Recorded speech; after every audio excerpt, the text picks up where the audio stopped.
Oggi dobbiamo fare la nostra 41esima assemblea, dopo 29 anni di attività del Fondo, e questa assemblea è molto importante perché apriremo lo sguardo sul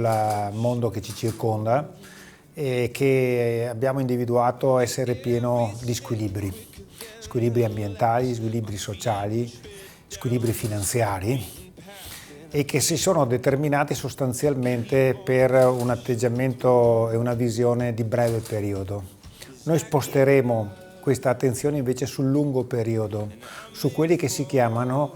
nel nostro linguaggio finanziario, gli investimenti sostenibili. Sostenibili vuol dire che durano nel tempo, così come dura nel tempo la previdenza complementare, come dura nel tempo la necessità di avere una coesione sociale, come dura nel tempo appunto l'aspetto ambientale.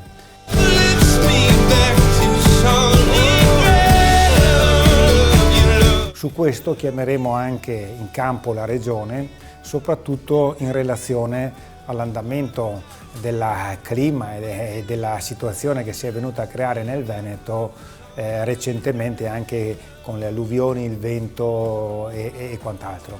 Se la Regione ritiene di dover investire per migliorare il nostro territorio, Solidarietà Veneto è pronta a dare il suo contributo attraverso un finanziamento appunto riguardante una visione di lungo periodo, la capacità di stare nel nostro territorio facendo crescere le opportunità e facendo in modo che il Veneto sia un luogo nel quale sia positivo vivere e soprattutto per i nostri giovani sia positivo, per così dire, programmare la loro vita anziché trovare fortuna altrove.